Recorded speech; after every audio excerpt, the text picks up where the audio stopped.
sistem pendidikan di Indonesia, pendidikan nasional ya, untuk melahirkan orang-orang yang beriman dan bertakwa. Nah, pertanyaan seriusnya, bagaimana dibagi-bagi alat kontrasepsi itu membuka peluang kondom itu untuk orang berzina? Di mana pendidikan iman takwanya? Jadi Jokowi telah melanggar Undang-Undang Dasar 45 dan undang-undang lainnya.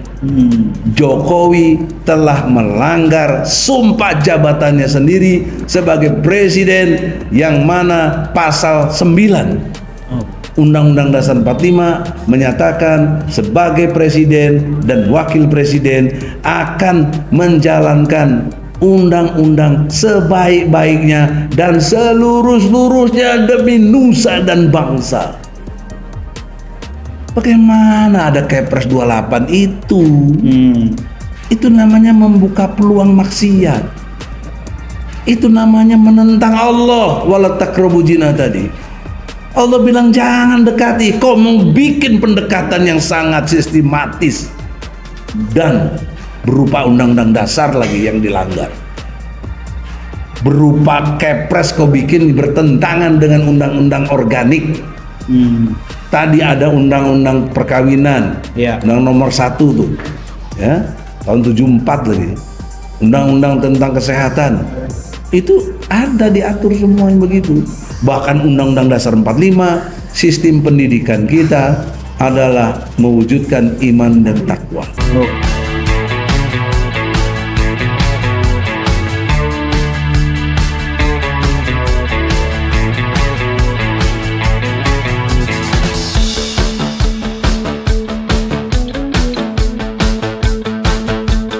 Assalamualaikum warahmatullahi wabarakatuh. Teman-teman semua, para youtuber yang ada di sini, ada Bang Egy Sujana Channel, ada Mimbartub, ada Info Politik, ada Salwa Media Channel, dan teman-teman yang merilai acara pada sore hari ini, gitu ya Bang. Popole Channel tidak lupa ya. Nah, hari ini kita sedang berada di kantornya Bang Egy Sujana. Iya, alhamdulillah. Ketua TPUA, Tim Pembela Ulama dan Aktivis. Nah, ngomong-ngomong soal ulama dan aktivis, akhir-akhir ini sedang ramai tentang PP nomor 28 tahun 2024. Yang mana di situ diantaranya ada peraturan yang berbunyi kurang lebih pada pokoknya adalah pemerintah akan membagi-bagikan kondom. Waduh.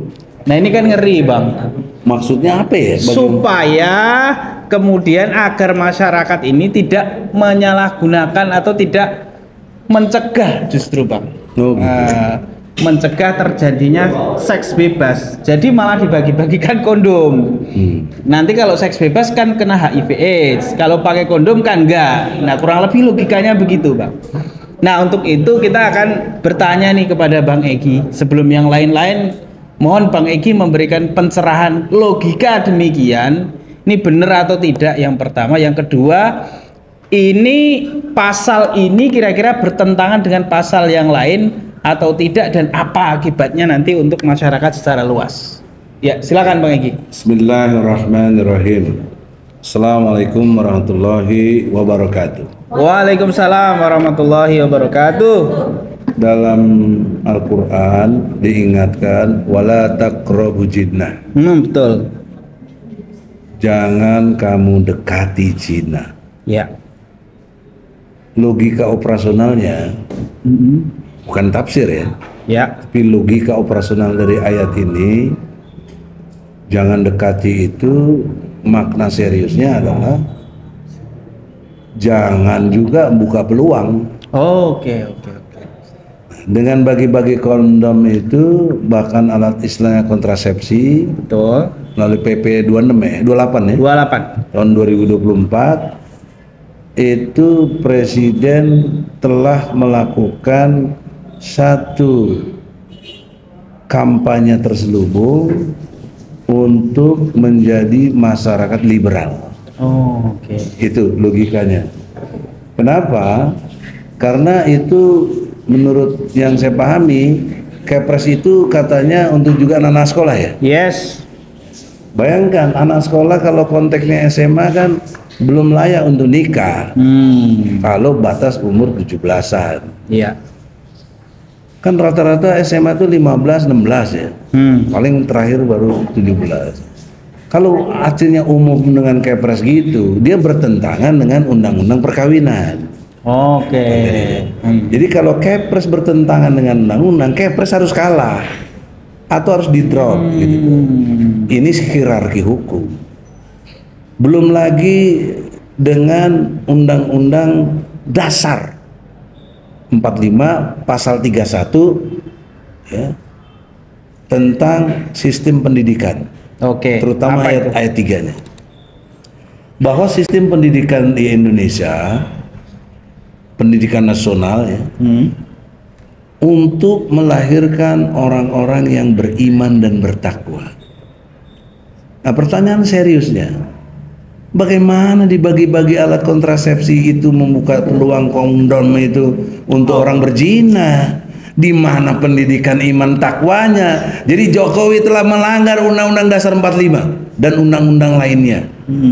Jokowi telah melanggar sumpah jabatannya sendiri sebagai presiden, yang mana pasal 9 Undang-Undang Dasar 45 menyatakan sebagai presiden dan wakil presiden akan menjalankan undang-undang sebaik-baiknya dan seluruh-seluruhnya demi nusa dan bangsa. Bagaimana ada Kepres 28 itu? Itu namanya membuka peluang maksiat. Itu namanya menentang Allah. Wala taqrabu zina tadi.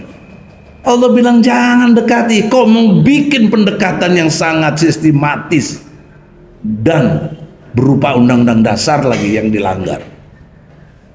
Berupa Kepres kau bikin bertentangan dengan undang-undang organik. Tadi ada undang-undang perkawinan, undang nomor 1 tuh, ya, tahun 74 lagi. Undang-undang tentang kesehatan. Itu ada diatur semua yang begitu. Bahkan Undang-Undang Dasar 45, sistem pendidikan kita adalah mewujudkan iman dan takwa. Oke. Nah, jadi Jokowi telah melakukan kudeta konstitusional. Oke. Nah, itu. Nah, karena sudah melakukan kudeta konstitusional, musinya DPR ulah cicing wae, MPR ulah cicing wae. MPR, DPR, lu digaji sama negara lu pakai uang rakyat, ya toh, pakai pajak rakyat. Mustinya adili Jokowi gitu loh. Ya, adili Jokowi, berhentikan dulu sebelum masa jabatannya habis nih, karena dia telah melecehkan Undang-Undang Dasar 45, Undang-Undang Organik, dan peradaban moral dunia. Dunia ya Bang ya? Dunia dong, karena seluruh dunia nggak mau anak-anaknya itu melalui jadi seks bebas itu, yang nggak mau dong. Yang antum bilang tadi kena HIV nanti, mana ada yang mau?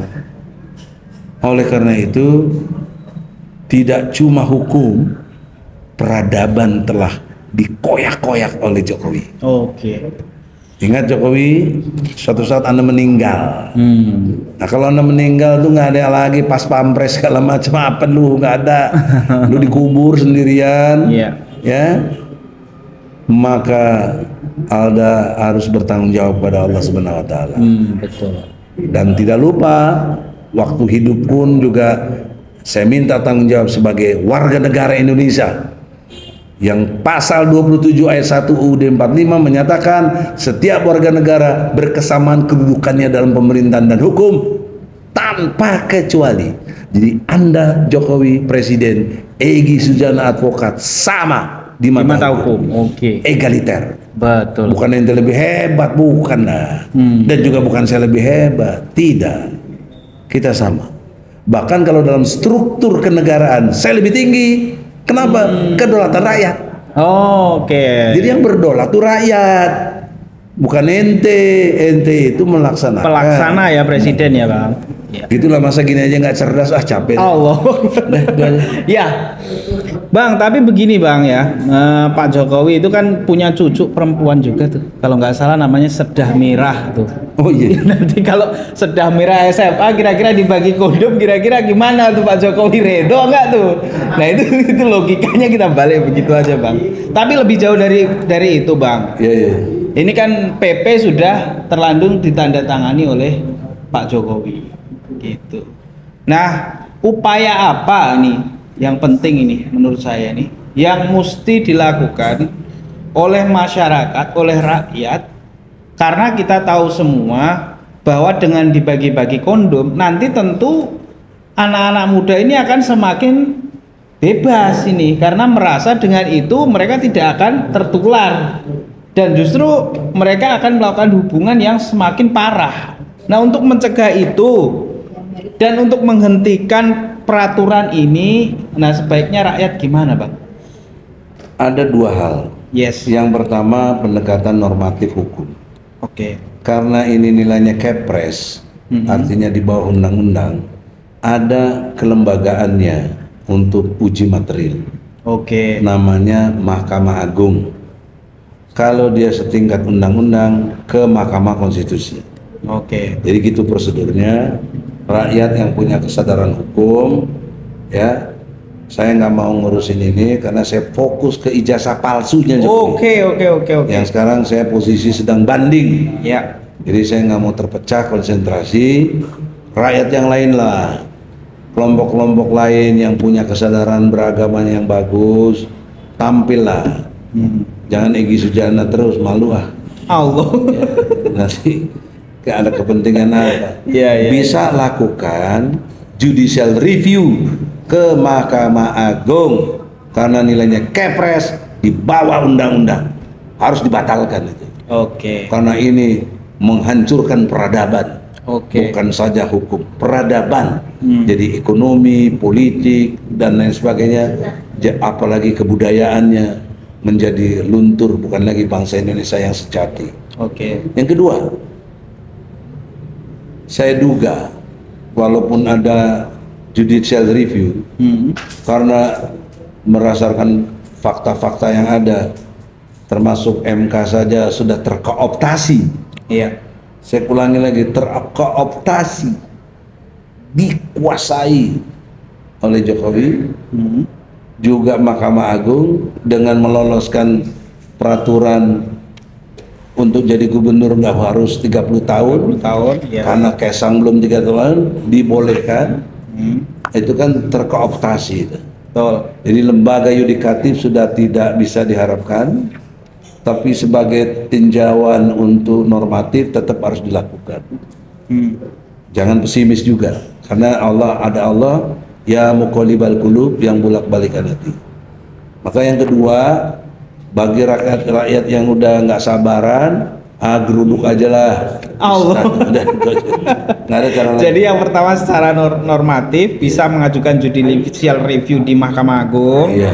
Kalau rakyat Geruduk aja. Nah, geruduk aja. Tapi jangan lupa Bang, sebenarnya kan kita punya tokoh ulama jadi wapres Bang. Gimana itu Bang? Nah ini pesen dah. Ya, Wah, yang terhormat Bapak Ma'ruf Amin yang dimuliakan Allah. Iya. Karena Anda profesor, doktor, mantan juga ketua MUI, Majelis Ulama Indonesia. Luar biasa. Quran sunnahnya insya Allah the best. Paham Betul. Saya bukan ulama, ya, saya cuma advokat. Tapi Anda, saya yakini dengan konteks ini, bahkan saya pastikan Anda punya dosa struktural. Allahu Akbar. Gimana tuh maksudnya dosa struktural Bang? Dia strukturnya wapres, orang nomor 2 setelah Jokowi. Iya. Dia bisa diskusi sama Jokowi. Sekarang pun bisa. Dia menghadap Jokowi. Jokowi, ini Kapres nggak bener Pak Jokowi. Saya sebagai wapres nggak mau ikut tanggung jawab dosa struktural saya. Maka saya minta dengan hormat Bapak Jokowi, sudi kiranya cabut Kepres ini. Itu bisa Ma'ruf Amin, sangat bisa. NU, PBNU sangat bisa ngasih tahu begitu. Ketua Muhammadiyah sangat bisa ngasih tahu begitu. HMI, yang pegang struktur adik-adik saya, MPO terutama, datang itu Jokowi, minta cabut Kepres ini, karena ini peradaban kita sedang dikoyak-koyak. Ini politik PKI gaya baru. Allahu Akbar. Kudeta konstitusional. Oleh karena itu, dengan hormat kepada Ma'ruf Amin, Anda berbuatlah. Kalau enggak berbuat, bentar lagi ente meninggal. Ente digebugin malaikat, masuk neraka jahanam. Sedalam-dalamnya neraka, karena masuk kategorinya munafik itu. Dia punya jabatan, enggak berbuat apa-apa. Betul. Ngomong bohong. Allah. Kalau ngomong cicing, weh. Ya toh?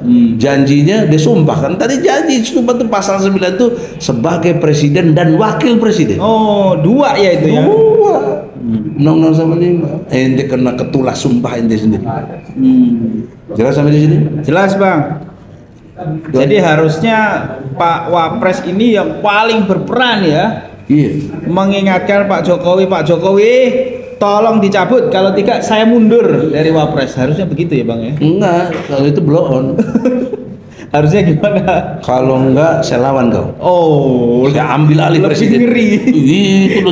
Itu baru punya nyali namanya. Oke. Kalau mundur mah paling gampang. Iya. Enggak ada perjuangannya. Oke. Kata Jokowi silahkan aja. Mampus kalau begitu. Iya. Oke Bang. Ini saya pikir cukup jelas. Jelas sekali. Bagi rakyat. Yang nggak jelas tuh yang orang itu nggak jelas.